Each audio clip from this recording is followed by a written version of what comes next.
nous faudra 2 œufs. Le poids de ces 2 œufs en sucre, en beurre et en farine. J'ai pesé mes 2 œufs, ils faisaient 120 grammes. J'ai donc mis 120 grammes de sucre, 120 grammes de beurre et 120 grammes de farine. Il nous faudra aussi une cuillère à café de levure chimique, une pincée de sel pour les blancs d'œufs, une cuillère à café de vanille liquide et une gousse de vanille, ainsi qu'un moule à cake. Voilà. La lumière m'apparaît trop sombre. Tout d'abord, donc nous allons clarifier nos œufs, c'est-à-dire séparer les blancs des jaunes.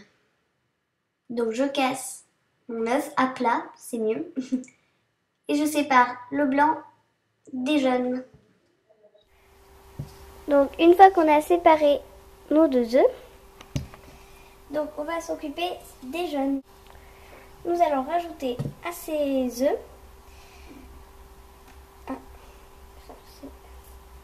le sucre.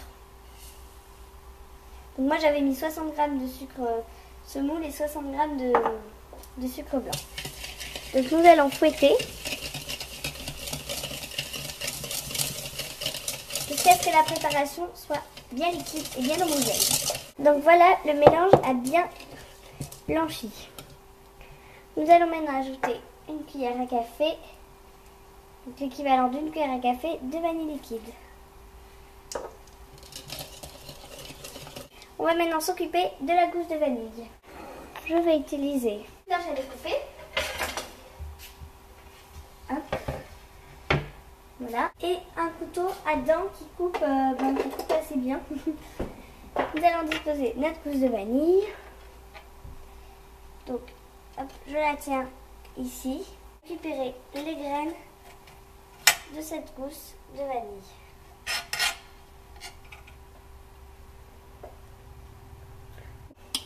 Ici. Donc, vous voyez, toutes les graines sont bien incorporées.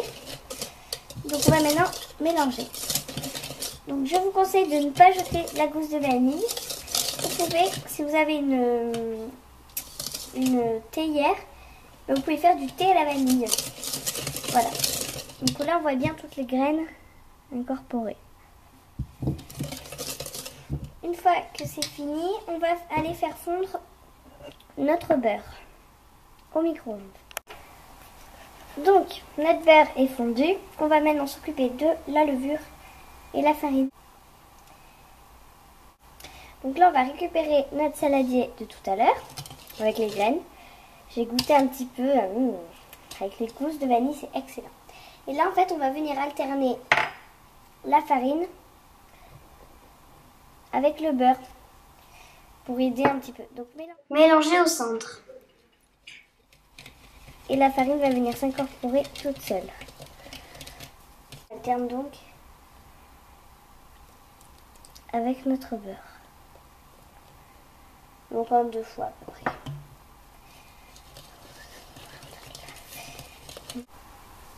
Donc on a nos blancs d'œufs ici, donc sans faire exprès, j'ai mis du jaune. Alors je sais pas pourquoi, d'habitude j'y arrive super bien. Voilà. Et on va les battre en neige.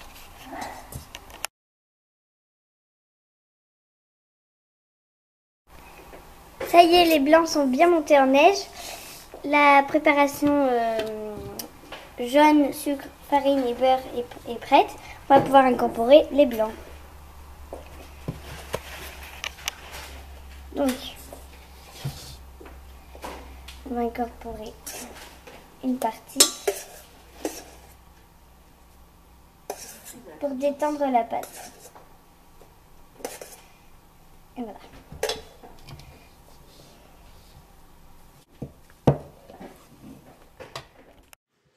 Donc voici notre moule à cake. Donc on va le beurrer et fariner. Ça y est, notre pâte est prête. Donc on va maintenant beurrer et fariner le moule. Et nous ajouterons la pâte après. Donc on prend un peu de beurre, soit vous pouvez le faire fondre et le mettre avec un pinceau ou avec les doigts comme je fais. On va maintenant verser un peu de farine. Et en fait, on va tapoter et on va faire circuler la farine dans tout le moule. Ça y est, notre moule est bien beurré et fariné. On va le placer au congélateur pendant 5 minutes. Je vais faire appel à une aide, la Maryse. Très pratique, car elle rafle bien le saladier. Pour les gourmands, il vaut mieux pas l'utiliser. Quand la pâte est prête, elle forme un ruban, comme ceci. Ça veut dire qu'elle est bien homogène et qu'elle a bien été mélangée. Donc comme je vous avais dit, j'ai mis mon moule au congélateur. Et là, je vais verser ma pâte à l'intérieur. Hop. Moi, j'utilise un moule à cake, mais vous pouvez tout à fait mettre dans un moule à gâteau classique ou bien dans des petits moules individuels. Donc bien sûr, moi j'ai fait ce gâteau à la vanille, mais il est personnalisable. C'est-à-dire qu'en fait ça c'est la base, mais vous rajoutez ce que vous voulez à l'intérieur. C'est-à-dire que vous pouvez mettre un zeste d'orange, de citron, moi j'ai mis de la vanille, mais vous pouvez mettre des fruits, vous pouvez le faire au cacao, à la fleur d'oranger, à tout ce que vous voulez. Vraiment ça c'est juste la base. Et je vous conseille de doubler les ingrédients pour faire un gros gâteau. Moi d'habitude je les double, mais là je n'avais pas assez d'ingrédients pour doubler. Donc je vais l'enfourner au four pendant 40 à 50 minutes.